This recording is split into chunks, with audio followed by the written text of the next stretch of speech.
being prepared for the shops. Every day this factory receives raw seafood like this from all over India. They are processed, packed and then exported across the world.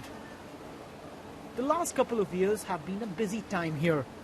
It's become a 24-hour operation to get the orders out on time. And this company is not an exception. The situation's the same across the industry. Demand for Indian seafood, especially shrimps like these, has never been so high. Now, this company used to ship nearly 40 tons of products every week, but now it's nearly 60 tons. And traditionally, these were exported to Japan and China. But now, over the last few years, Europe and United States have become big markets. In fact, the government is so upbeat about seafood exports that it expects them to more than double and touch $10 billion by 2020.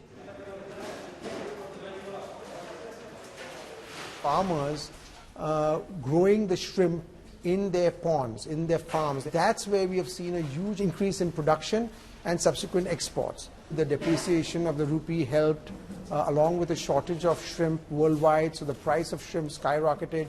So both of those factors played a very important role in terms of our net increase in exports. The falling value of the rupee means that things from India are cheaper for foreign buyers.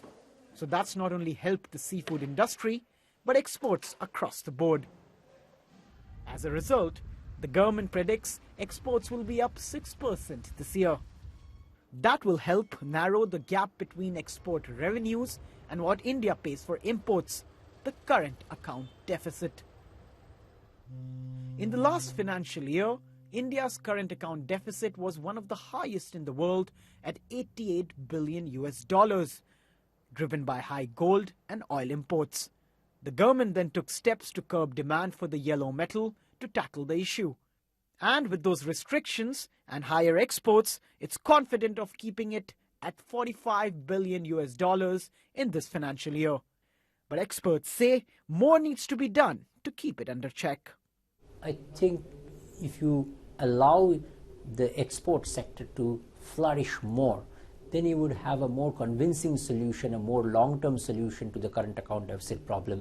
Otherwise, just curbing gold imports could give you short-term relief, but not really a long-term one. India's other big economic quandary has been how to table its fiscal deficit, the gap between government expenditure and revenue. Global credit rating agencies had warned India that it would face a downgrade if it didn't narrow the deficit, making it more expensive to borrow money. But government now says it's on target to do better than it hoped.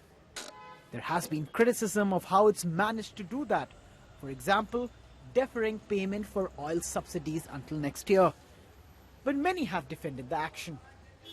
Governments had to rely on, which is not optimal, is cut a lot of planned expenditures towards the end of the year. This may not be the best mix of achieving a fiscal consolidation, but given the imperative to stick to your fiscal deficit, given the pressure from ratings agencies, from pressure on emerging markets around the world, I think the government had little choice, and given their constraints, has done a pretty admirable job. All eyes will now be on the upcoming general elections, which are due in April and May. Whoever forms the next government will deliver a full main budget in July, which will also give a sense about the future course of action for the economy. But regardless of who's in power, addressing these key challenges will remain the top priority.